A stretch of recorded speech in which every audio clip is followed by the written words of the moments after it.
When I first fall in love with music, put one of my mum's vinyls. It was Back in Black by AC/DC. My head started bobbing and I didn't know what was happening to me.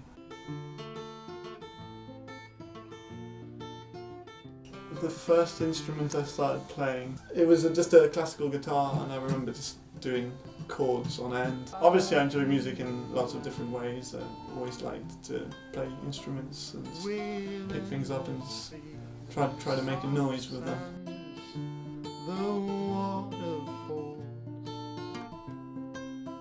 I composed this little song, and this was in Italy. I was working with this girl. She had an amazing voice. We recorded her in my garage.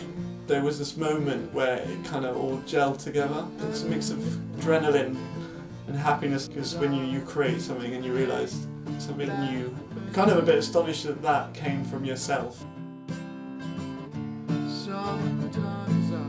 How do I get inspired? I normally get a lot of ideas when I'm walking. It's a body-mind thing.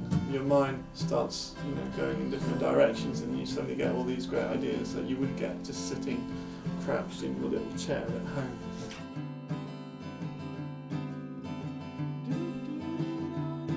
For me, the music has always come first in a way. I start off with these kind of moods. It's kind of like a mood board. Just finding chords that I like, and then find a sequence of them that I like. So I start just throwing some random lines on, so it's literally random words, anything that just sounds good. So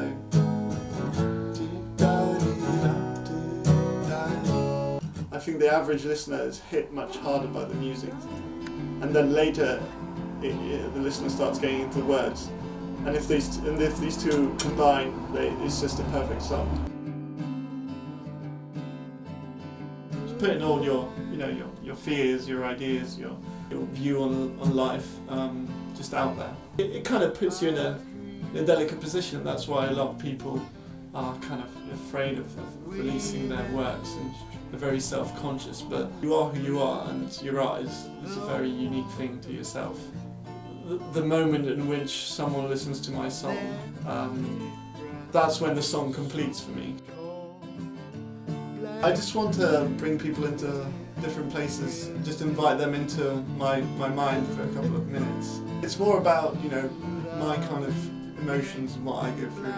I think that's why people enjoy music, because it just takes them out of their normal realm. Performing on stage versus performing on the street. I really enjoy busking. It's like being part of the street, really. It's a slightly less personal than playing on stage with an audience that is giving their time.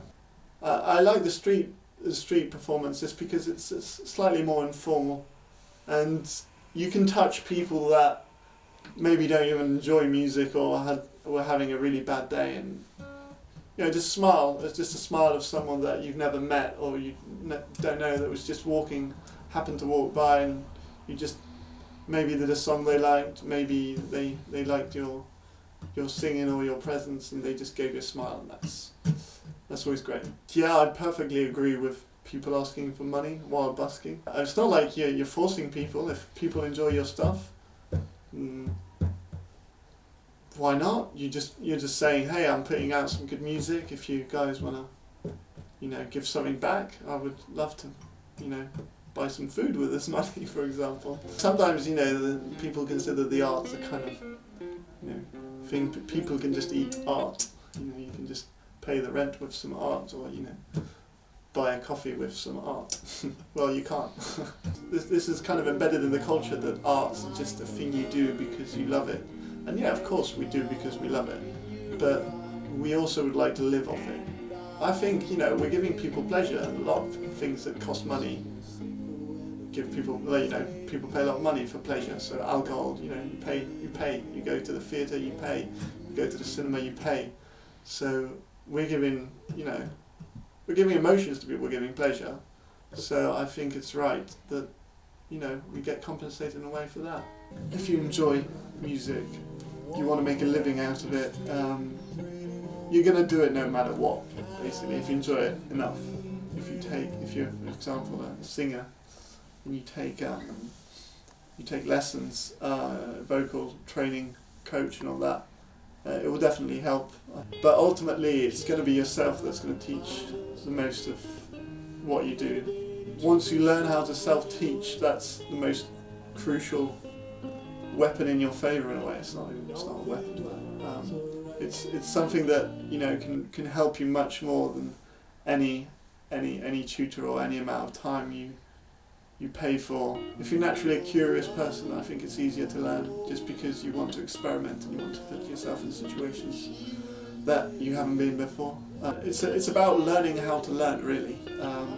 So how do you learn how to learn? And it's not an easy process. I've always kind of self-taught, and I think, again, curiosity is a big part of it. So be curious, for starters.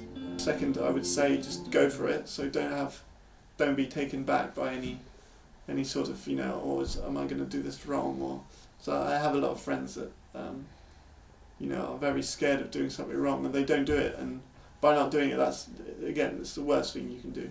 If it goes badly, and it's happened to me loads of times, you know, it's like the 10,000 hour rule. I was watching a documentary with Ed Sheeran the other day, and he was just saying, you know, I write a song a day. He used to write a song a day. Music is also a craft, so it's not like, you know, it just kind of falls from the sky. I mean, there are some people that are more talented than others, but ultimately it's about the hours of work you put into it. So how many hours have I tried this? And when you get to 10,000 hours, you're gonna be alright at what you do, if you're doing it with, you know, if you're really doing it. So if you're doing it with passion, you're properly 100% into it when you do it.